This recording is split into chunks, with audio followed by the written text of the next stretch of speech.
Fala galera, bom dia, boa tarde, boa noite, tudo bem com vocês?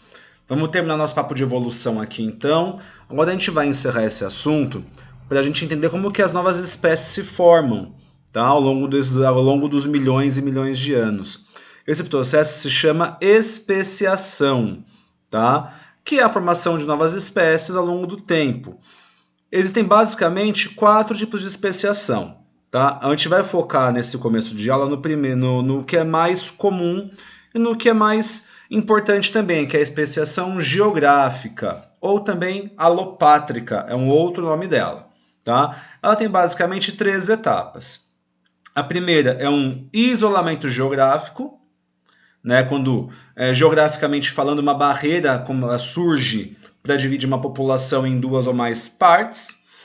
Depois tem as pressões do ambiente, né, que têm que ser diferentes em cada nova população, né, em cada parte da população original. Isso vai tornando umas diferentes das outras.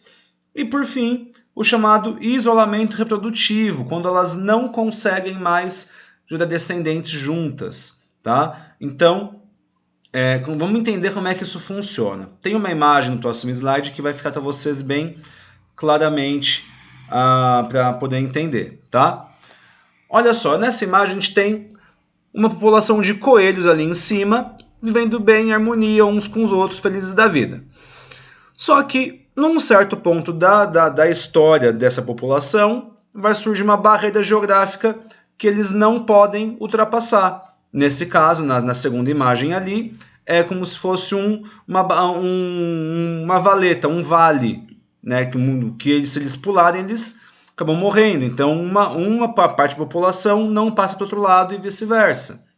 Então, essa barreira, ela separou e isolou esses 2 grupos que são ainda da mesma espécie, tá? Então, essa barreira surgiu e isolou esses 2 grupos. Ao longo dos anos, das gerações, cada grupo vai tendo pressões diferentes. Então, como se de um lado dessa montanha tivesse um ambiente específico, né, que estimula mudanças específicas nesse grupo do lado de cá, e do lado de lá da montanha tem outra pressão seletiva ambiental com outros estímulos que fazem com que os seres de lá ganhem características que não existiam antes. Então, vocês podem perceber que eles estão agora diferentes porque os coelhinhos de lá têm umas manchas roxas no corpo que não existiam antes. Podem olhar nas imagens anteriores, né, nos quadrinhos anteriores. Então, essas manchas roxas, elas são uma novidade, né, uma evolutiva, uma característica nova que surgiu porque o ambiente do lado de lá dessa barreira estimulou os coelhos a desenvolverem isso. E do lado de cá, isso não aconteceu. Então, nesse momento, a gente já vê o segundo fator acontecendo, a pressão seletiva, modificando um grupo e não o outro. E isso gerando diferenças entre eles.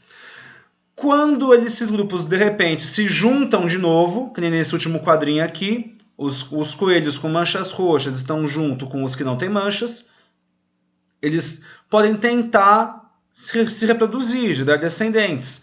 Só que, se as diferenças que eles têm forem grandes o suficiente, eles não vão conseguir gerar descendentes. Vamos lembrar de uma coisinha, a gente já falou sobre isso. O conceito de espécie, qual que é mesmo, galera?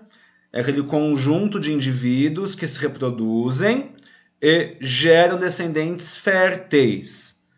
Então, se esses coelhinhos, o que tem a pelagem cinza e o que tem manchas roxas, se reproduzirem, né, tentarem se reproduzir e não formarem filhotes, ou seja, se houver um isolamento reprodutivo aqui, independente de barreiras geográficas, eles já são 2 espécies diferentes. Então, aqui terminou o processo de especiação geográfica, tá?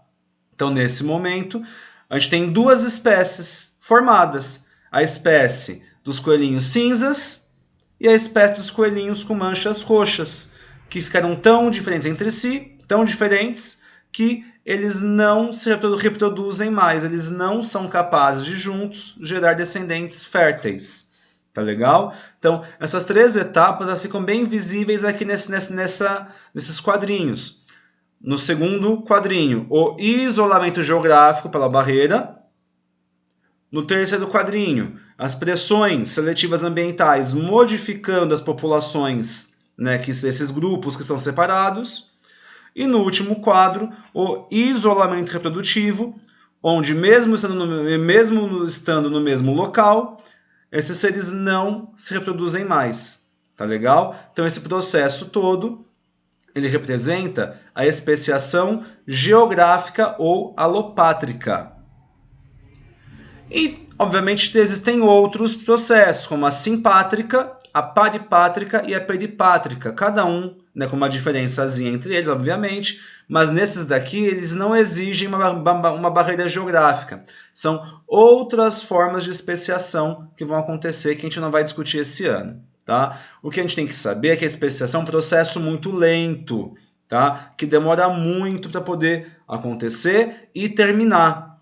Então, a gente não pode esperar que um organismo se transforme ou dê origem a outra espécie da noite para o dia, ou depois de 1 ano, 2 anos, 10 anos, 100 anos. Isso vai demorar milhares e até milhões de anos. Tá? É um processo lento, por isso que a gente depende de estudar os fósseis, né, que são vestígios muito, muito antigos, para saber de que forma que uma espécie evoluiu ao longo do tempo.